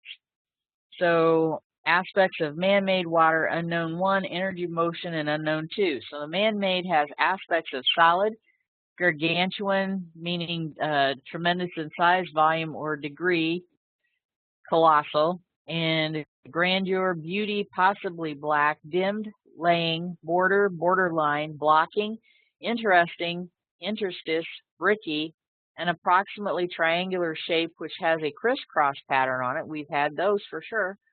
which looks like being made of glass panels, which are black or very dark. Limestone. Here's where the thing shows it's not the building that has the crisscross pattern, but the triangular shape. Yep. It's not the building that has the glass panels, but the crisscross pattern, and so on. And then you drop back out here. The building or the man-made is limestone, and so on. And there's a detail in here that goes beyond just what you perceived. Meaning the indentations detail? Right, yeah. Okay. I'll be quiet now. No, this is what we were stressing as, you know, helping out so much when you actually start looking at sessions to figure out what's going on. And it tells you what is in relationship or applies to what you were looking at that moment. So. And here's where the analyst sends you the Christmas card, yeah. Versus the stinky skunk tail. Limestone, extravagant, extraneous, meaning possibly strenuous. Extenuous. Harsh, harpsichord, post-session, holodeck, possibly helideck, and lively color. Mild, when cued about temperature. So, Jay, instead of sticking in there when cued about temperature, you can say the temperature felt mild or seemed mild or what have you. Okay. Freeze, so same thing. But that came out with texture. That's why I didn't. How can a texture be freezing? So I was a little bit in doubt about that. You can go ahead and that's pretty cool, a freezing texture. Because I get it. Synesthesia. I see.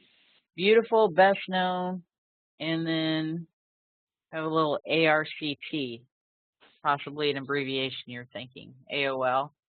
Architecture? He's thinking of Arctic. I think he's keying off the freezing thing, but that's just me I am being objective, trying to follow him. Oh, okay. That's stage 7, yeah. Now he's getting into French. Wonderful. In French. Very good. Majestic, both of which did not resemble but led to thinking of France and the Eiffel Tower, probable AOL. That's in session analysis. So either it's an AOL or it's not, or you could say reminds me of.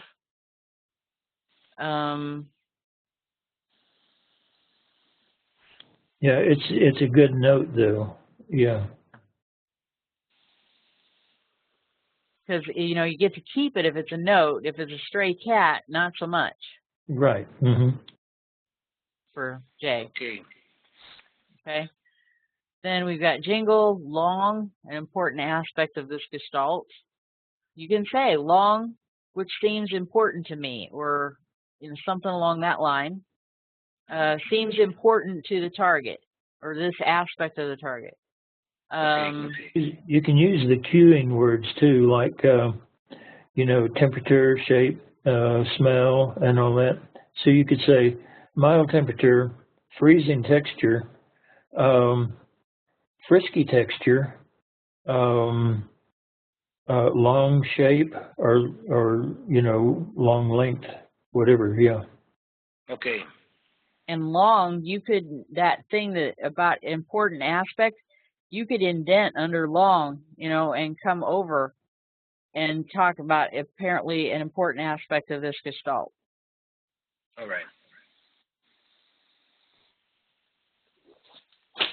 This is very good, by the way. He gets a ton of information. And he does not want to leave any stone unturned. Good. Now, I must admit, this is pretty profound right here. The water has aspects of waterish. I really can't let that pass. Yeah, that's what I got.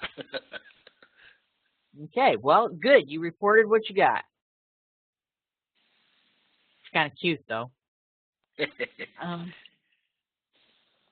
Ooh, here's a good word. Parsifal. Is that a word, Parsifal? I'm thinking it is, but I don't know what it is. Parsifal is one of the knights of the cycle in Arthur and Round Table. Yeah. Ah. Parsifal. And it's also an opera. Parsifal or Percival? It's the two are the same name and the different spelling. Oh. See, you're doing the culture and diversity thing on me now. Okay, ebullient marching masquerade.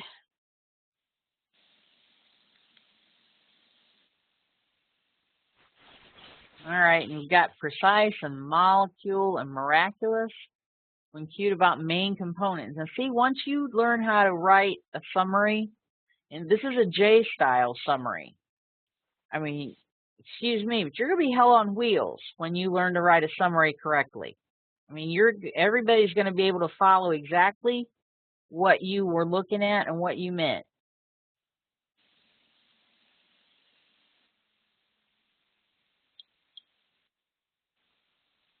Okay, I'm sorry, I just can't quite see reading every one of these words. Yes, it's too long, I know. This is very good outlining, by the way. Thank you. This is cool. Here's a great relationship. Two shapes side by side resembling rectangular forms and or rectangular-like motion. I'm trying to picture that. A rectangular-like motion. That's possible. Following three, is that a geometry thing or some advanced trig? Or it's a waltz. Okay. Oh, interesting. That's interesting. Yeah. I'll tell you what. Following three sides of a rectangle, moving counterclockwise. Ooh, that was pretty good, Lynn. And the two girls waltzing, two shapes side by side resembling a rectangular form and motion. Yeah. See, and they think that this remote viewing stuff is simple. They throw oranges on a plate up there, and that's your target and describe them. They don't get into this level. Look at this. People dancing, and you just described it, and, you know, Lynn caught it. Describe, don't identify. Right there is the epitome of, if Lynn's correct. Yep. And that's the picture of them dancing and all that is in one of those links, and it definitely shows them dancing like in a waltz. Yeah. See, anybody can be a remote viewer. 6 or 7 perceptions. Yeah, you're a remote viewer. Yeah. One of the hard parts about remote viewing is interpreting what the viewer says. So many people, you know, it doesn't form their picture of the target, and so they think you're wrong. And it's not in their lexicon. They don't understand it. Not in their lexicon, and time after time after time, we have had people say, you're wrong, only to be proven right.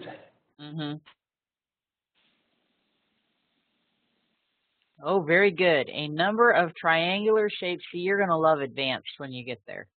A number of triangular shapes with similar but slightly different sizes close together, which resemble a mountain range, a series of mountain peaks, which cause the impression of jolly when cued to impression did it cause. See, you'll have all these, you'll have the ability in the columns in phase 4 for recording your AIs and stuff. Okay.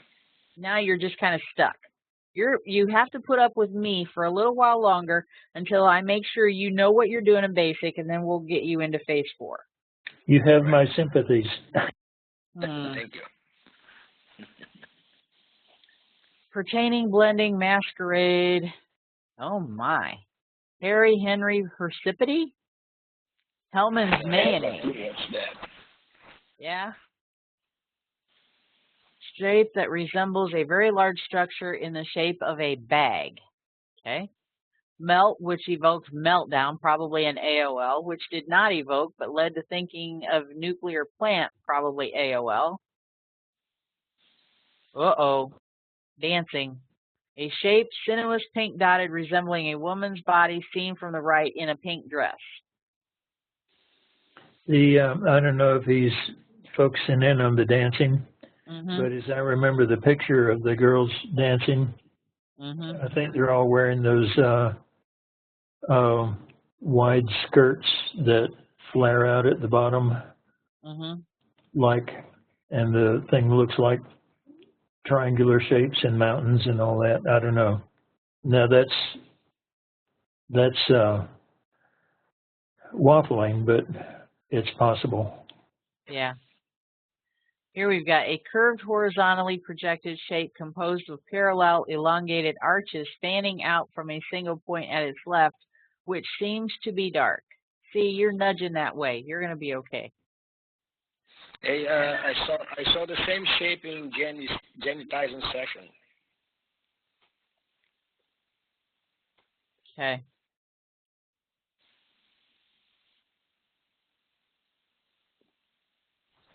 Oh, and here this is great. Which are made of covered or with many rectangular shapes, which look like tiles, which are black, which are probably shiny, which resemble marble or having marble qualities, and then back out again.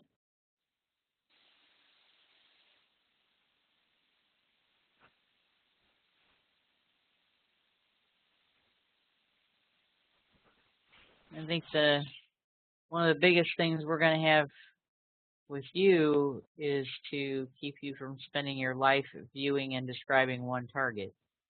Yes. That's all right. This is fantastic, the amount of information that's in this, though. I know.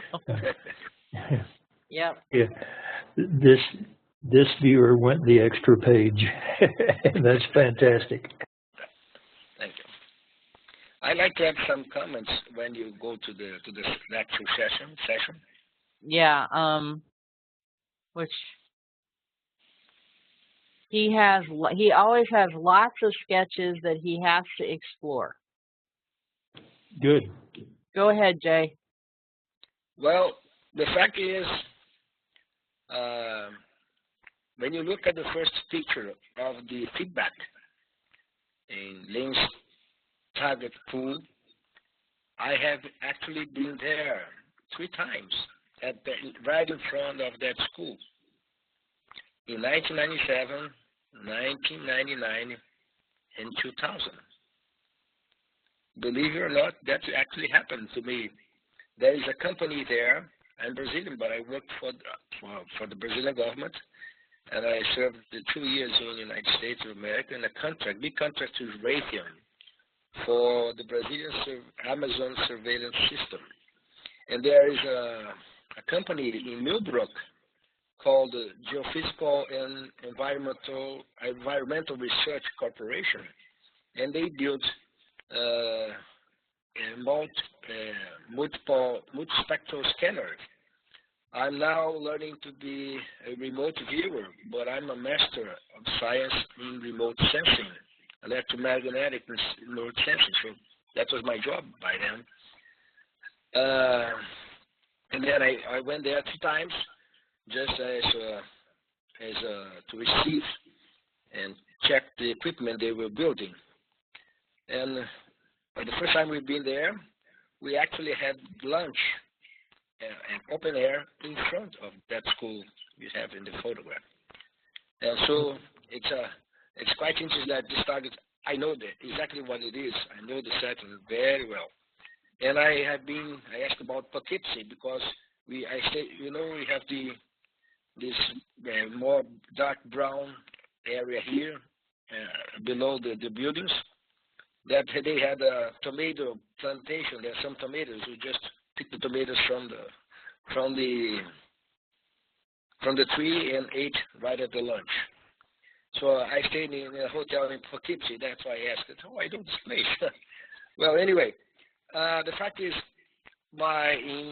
when you move to my session in page 8, I had a description that said, well, that was my AI break. And it looks like a mountain. When you see the picture of the building, if you don't have the shapes, just the peaks and so on, this looks like a mountain. But from then on, I started looking at the New York World's Fair. Lots of things. Here you have the squares, the movements. Here's the AI break that really looks like the contour of the buildings, the school buildings. But from that point on, and I tried to control AOL as much as possible, but I actually started looking at New York World's Fair. I didn't mean to do that.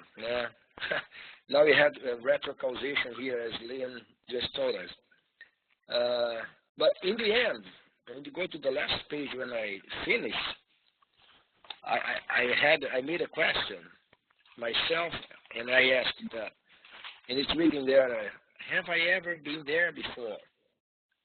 And that's what really happened. I have been there before. I have never been at the New York World Fair grounds, but I have been in Millbrook. And that's what is very fun and I find very interesting about the place. Even having been there before 3 times, I ended up remote viewing the New York World Fair. Thank you. Well, let me tell you that puts you down there with all the rest of us remote viewers. I'm the one who hopped the plane to the Pentagon. That'd be me. I'm the one that set aside the world as my set aside, so when I try to make contact, I just bounced off. That would be me. I'm surprised Lynn's still alive, because he one of the few times on the phone he actually choked. Yeah, that was. I thought I'd take a shortcut instead of all those individual set-asides that are gonna mess me up, distract me. Oh no, just wrap them all into one big ball, set aside the world, and be done with it. So when you do that, you try to make sight contact, you bounce off. I don't know how many times I've gotten onto target and then just zoomed somewhere else, and something else was more important to me or more interesting or whatever, and so yeah, I mean, you could go through the session and see a straight demarcation line where I jump. It's called jumping target, and it's a very common thing. Like I say, that puts you down there with the rest of us. Okay. Well, by the way, we see there at the left side of the page, you have Bangkok and Bangkok. You see, I saw that in another session that you showed today. The same word Bangkok appeared. You also had Martinique and yes. Yeah.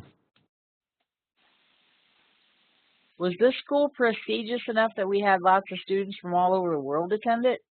I don't know, and I didn't find that in any of the feedback.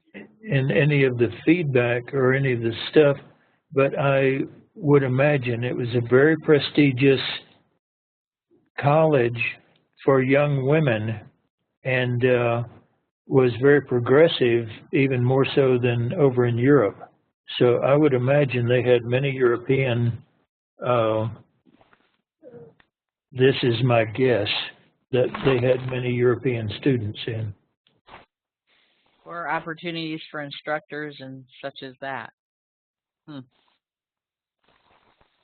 Well, that pretty much wraps up everybody's session, and I'd say we had a lot of really good stuff to talk about tonight, because if everybody turns in cookie cutter stuff, and we don't have the opportunity to learn as much as if we branch out and go for the unusual. Not that we want to strive for that, but there was a lot of really good learning points tonight, I thought.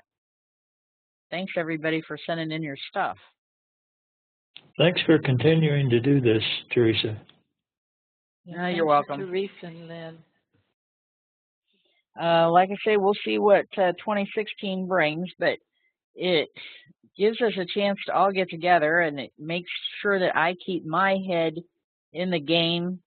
I'm not, as I said, accepting new students at the moment, and I don't want to completely lose contact with CRV. You know, that's part of what I'm doing, and my big picture is to move it forward. So I will be active in the community in this one small way, at least.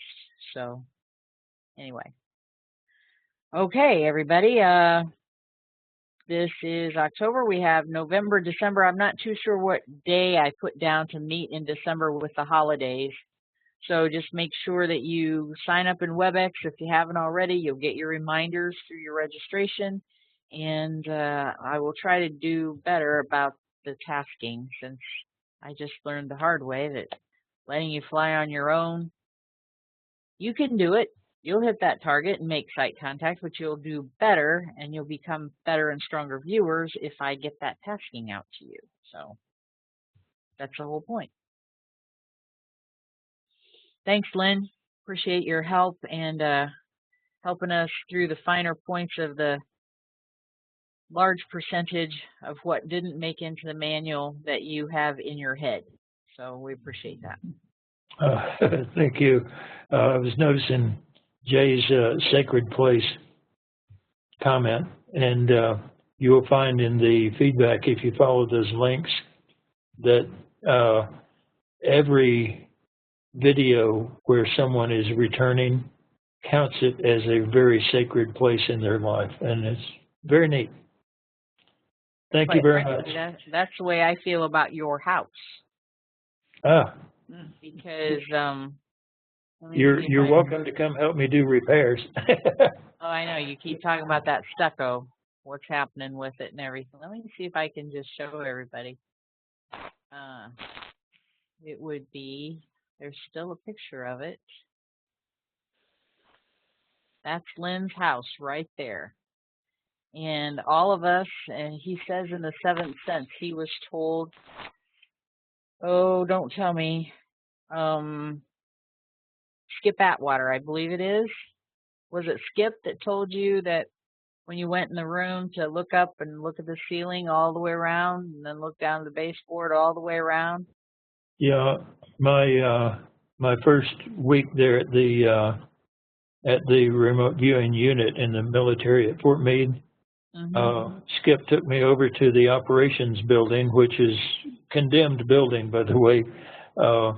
Both of our buildings were condemned buildings back at the end of World War II. They never took those down, you know, that's odd. Well, we were described as the bastard children of the intel community. Yeah. Nobody wanted to claim us, but he had me sit down in the room, look at the baseboard all the way around the room, and then there was whatever you call the baseboard at the top of the room, and he had me follow it all the way around the room, and he said, I want you to know, in this room, it's okay to be psychic. And felt like a weight coming off of my shoulder that I'd been carrying around for, 40 years. It was just an amazing thing to me. Well, let's just say that there are a lot of us who look at that Adobe house right there, and that's Lynn's house, and for a lot of us, it was the first place that it was ever okay to be psychic. And so for us, that house is a sacred place. Yeah, thank you. I love that architecture. It's beautiful. Very cozy. We love the house. It has a center courtyard. It has a pool off to the side, and almost 4 acres of land that I haven't taken care of this year, and so it's all cactus and mesquite, but you know. I took you off so you don't see the whole inner workings of my very unorganized computer, but if I can see, let me see Lynn's house, or if I pull up pictures of Lynn, and then hopefully might have some pictures of the inside of the house. Because sometimes I've got targets and stuff in here and projects, and so I can't let you just roam around. But anyway, it's really cool on the inside. There's an inner courtyard, as he was explaining, and well, this is like not fair. You know, kind of thousands of pictures up here. Of course, none. Here's, oh, I've got a couple which I can open up so they can see the inside.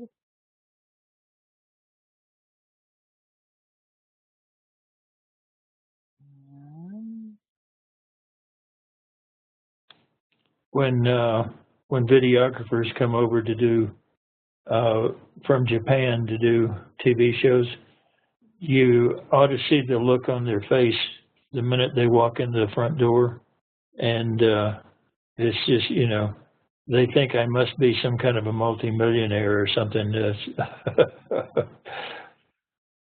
Shoot, I'm probably further in debt than they are.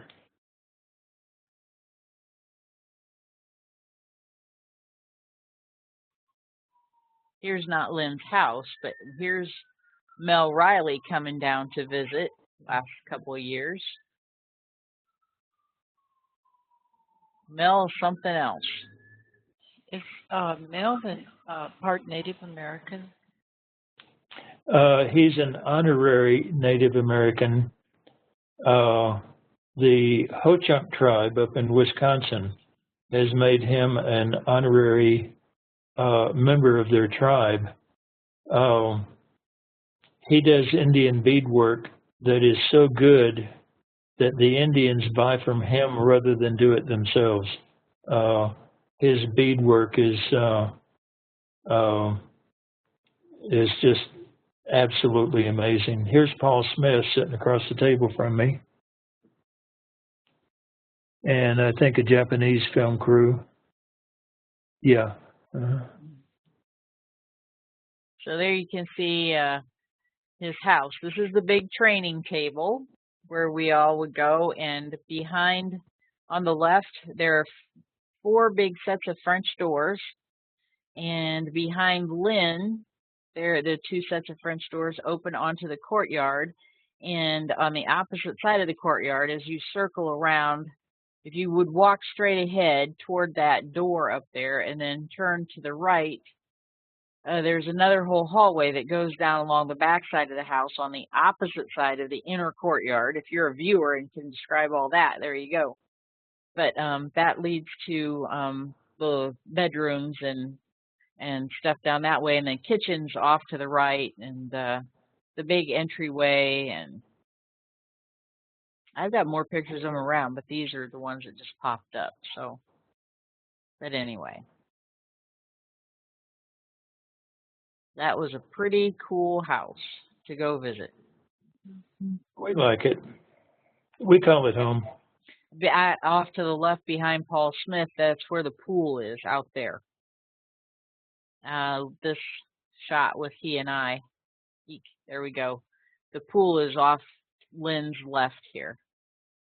So. Oh, I thought this was up in Cloudcroft.